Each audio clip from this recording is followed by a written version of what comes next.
Welcome to Fort Bowie National Historic Site. My name is Brandon Cadwell, and this is my final project for curriculum-based interpretation for the spring of 2014. As you can see, I'm not going to have school kids with me today. Fort Bowie is one of the least visited National Park Service units in the country, so it was a little hard to do, but here at this moment in time,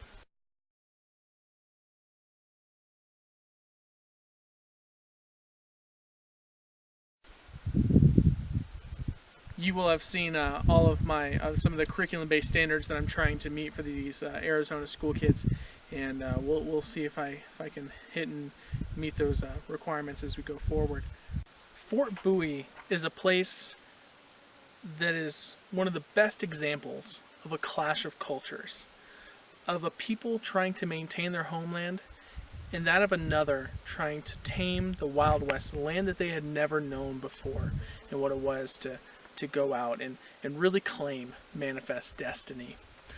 We're about to embark on a 1.5 mile hike all the way to the Fort Bowie ruins, and it's really going to be a walk through history. The landscape is virtually unchanged from the 1860s up through the closure of the fort in 1894 when our story takes place. And it's a time capsule for all the events that have taken place, and still it's a message that still resonates today. So please join me. And one of the things to think about is what kind of clash of cultures do we still have today here in southern Arizona? The area here is known as Apache Pass, and it's a 1 mile by 3 mile section of land that separates the Chiricahua Mountains and the Dos Cabezas. It's been used and traveled and traversed for hundreds of years. Even in the 1500s, the Spanish called the Pass of Chance. The Chiricahua Apaches have called this land home for hundreds and hundreds of years before European settlers would ever touch foot on this land. And whenever they went through, it was the beginning, when the European settlers came through, it was the beginning of a long and often rocky history of how two peoples would meet together.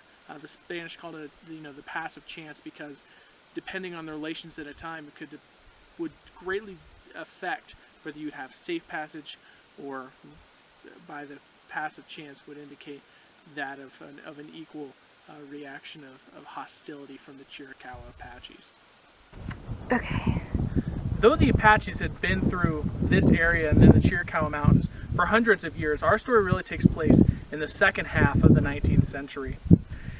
And in 1854, Lieutenant John Park would come through here looking for a new route for the railroad.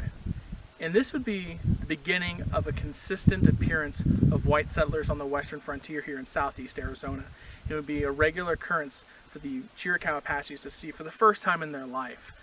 There had been some that come through here earlier, a couple years before, for the California Gold Rush in a route, but there was no direct route, there was no road that regularly went through here. And John Park noted that while he was here, that he described the Chiricahua Apaches as curious and friendly, and that they spent a couple of days together becoming almost friends and being very friendly with one another.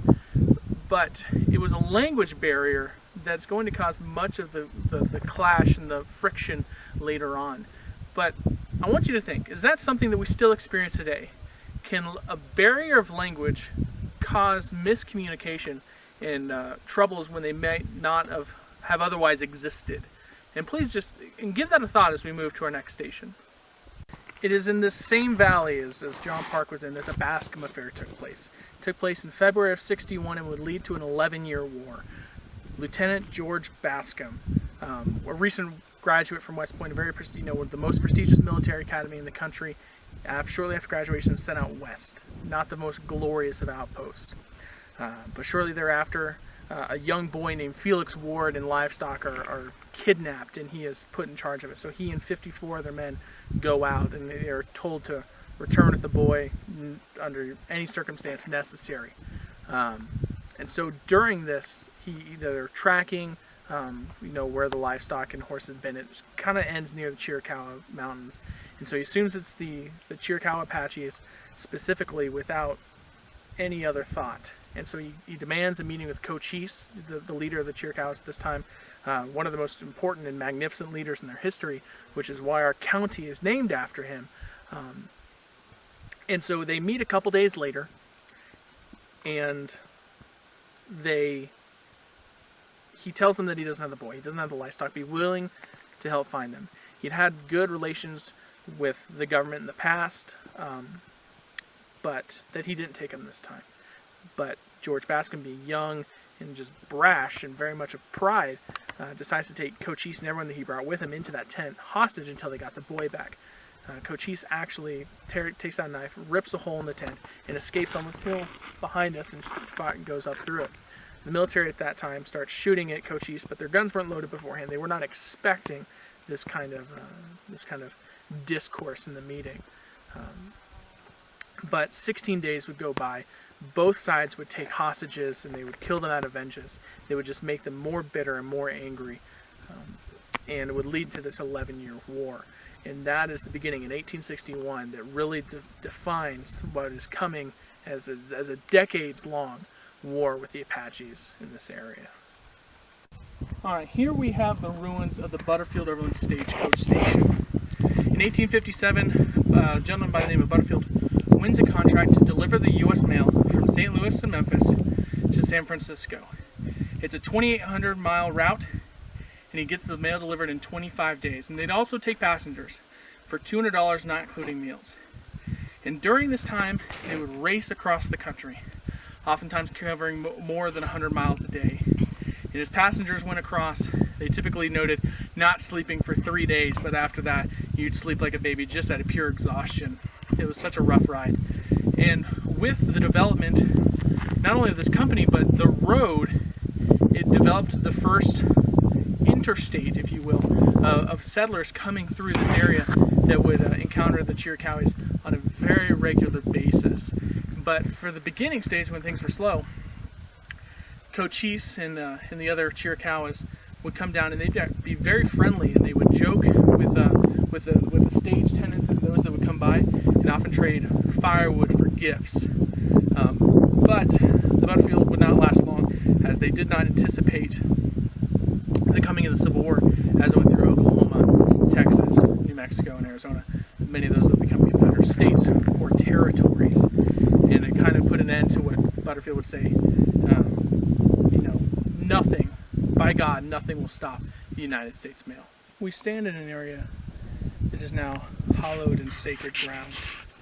It would become the Post Cemetery. The first residents of this area, of the cemetery, would be the victims from the Bascom affair. And over time it would grow to 50 and 70, with many of them reading unknown, killed by Indians, as this area would grow red hot with hostility, anger, and war. When first Fort Bowie was established, this became the fort and camp post cemetery, as well as for second Fort Bowie. One of the more notable residents still of this plot of land is an Indian named Little Robe. He was Geronimo's son, and he was here during Geronimo's first and only capture. And Little Robe was just 2 years old, but quickly became a favorite of those working at Fort Bowie, and he died of dysentery a few days after arriving. Those who would be buried here on the military grounds and the Dependence after the abandonment of Fort Bowie in 1894, the next year they would be moved to the National Cemetery in San Francisco. And this plot of land is that marked with the blood of those who fought over misunderstanding and what they believed to be right for them and their fellow kin. We've talked a lot about the events that would lead up to this war between the military and the Apaches, but it is here where it goes off with the sound of a gun the war would ignite for the next 10 years. And it is right here, along these ridges, Chiricahua Apaches fired upon the California Column in 1862. July 19th, 1862, the Battle of Apache Pass occurs. The California Column is coming across to go participate in the Civil War further out east, and they're stopping here for water. That's why so many of these events take place here. The Butterfield Overland Stage, John Park, is because this is a reliable water source in southern Arizona, so close to the Mexican border. And it is during this day the Chiricahuas have the high ground. They're firing down on the California Common. They're doing incredibly well in battle, and the military is miserable. It's July, southern Arizona. It's hot, and they're wearing wool, and they can't get to water. But they have something that the Chiricahua Apaches never seen before in their lives: cannons, mountain howitzers to be exact. And it was a technology they had never seen before in their lifetimes. And they actually said, "We would have won if you had not fired your cannons at us." Or fired your wagons at us, rather. And just think about that, what it's like to see a new technology, a new device that you couldn't even conceive of before. And how would you describe that? All they knew were two big wooden wheels turning, and it was firing at them. And they could best describe that as a wagon. Think about the next technological advancement and how you might describe that as well. Here we have a wickiup. This is a traditional Apache home. It's not a teepee like many people have seen, and those are more stationary. As you look at this, it tells you a lot about their lifestyle, that they were very mobile and willing and able to get up and move all the time. They're very nomadic people, moving several times a year. And in Apache culture, it was all about the wife's family. When you married her, you married to take care of them and take care of her parents. And like traditional Native American peoples, the women gathered and the men hunted. But the home and its contents were primarily the property of the wife. It was rather a more female strong culture than others that we've seen throughout the United States. But when you look at this, you can really note their mobility, and that after these battles, they would be able to leave so quickly. Welcome to Apache Spring. It's not of the glory it once was, but it is the riparian area, the water-based area in this center of such a dry, arid desert, that this is truly an oasis for both life. As you can see, it's lush green all throughout here, but also there were pottery fragments found here from ancient Indian cultures from over 1,000 years ago. And so then the Apaches came here, and this is where everything happened. If there was no spring here, there probably are no Apaches. There is no Butterfield. There is no Battle of Apache Pass. And it is for this spring, this water, that first Fort Bowie is established. General James Carleton establishes it to protect this water route, this water source along the route that the military would be taking for the Civil War. And it is because that all of this history has been dropped in such a small, condensed area. Welcome to Second Fort Bowie. First Fort Bowie was established just above the spring to protect that water out, but it was very much a temporary quarters. It was there for about 7 years or so, but it was always anticipated that they would move 300 yards east to the current location. And military inspections went through there, and they said that it was not much of an Indian ranchero or even much of a place for a dog to live. Yet men were living there. They would dig holes in the side of into the side of the hill and just put a tarp over them, basically for their sleeping quarters. It was not meant for people. They would eventually find their way over here, and during that time, Cochise would die in 1872, or he would make peace rather with Tom Jeffords and General O.O. Howard, and there would be a period of complete peace between Apaches and the military from 72 to 74, but he died in 74, and then there was division among leadership, and everything fell apart, and the Indian Wars would very much reignite out here in the West. And one of those, and the Naiche would take over for Cochise's son, and one of the most famous Indian characters of them all is Geronimo, and the Geronimo Wars would begin up until 1886. He was never chief, but only ever a medicine man. He was very much a leader on the battlefield. And one of those that would help the military bring him down was a man named Mickey Free. He was an Apache scout, but we know him also by Felix Ward from the Bascom Affair. And he was not taken by the Chiricahua Apaches, but the Aravaipa Apaches, and sold to the White Mountain Apaches. And there he would grow up and live as one of them. But I know that doesn't sound quite right, a boy named Felix Ward living as one of the Apache's own. But that's because he was adopted by John Ward.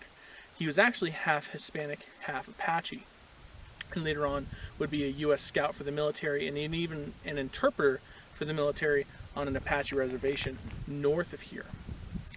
So during the Geronimo campaigns, Fort Bowie would explode and buildings would raise everywhere. It was built to hold 150 men, but at its peak during the Geronimo campaigns, it would hold over 300, and men would be sleeping out in the parade grounds in tents. Geronimo would surrender in 1886, and that would largely be the end of the Indian Wars out in the West. But the Chiricahua Apaches surrendering under the idea of a 2-year, being prisoner of war for 2 years. They'd go to Florida for those 2 years, but then they went to Alabama for another 4, and then to Fort Sill, Oklahoma until 1913. They were prisoners of war for 27 years, our nation's longest. The Chiricahua Apaches, Native Americans, were our nation's longest prisoners of war in our nation's history. And all because it was a clash of cultures. Now, what does this mean today? Why does it matter? But isn't it still happening? You know, the world is much bigger, but also much smaller than it was in this 19th century. Look globally as we think about foreign affairs, foreign policy with the countries across the globe, and that their culture might be so different from ours in the United States, and how do we relate to them? And that a clash of cultures is simply typically a result of miscommunication, but we also see the result of that and what it can escalate to being a bloody, bloody war, which lives are lost, and that nothing is ever worth it. I want to thank you, my fictional school children, for being with me here today at Fort Bowie National Historic Site. We thank you for joining us in over the last hour and a half or more as we hiked a mile and a half in up through the Chiricahua Mountains and here and culminating here at Fort Bowie and what these people would live like. Because life on the frontier was not easy. A soldier came to Fort Bowie wondering what the Southwest would hold for him, and by the time it was over, he swore that he would never come back. But Fort Bowie, being decommissioned in 1894, was the end of an era of a history often not thought of or even forgotten, but is very critical to our United States past and our future as we look across the globe. Thank you.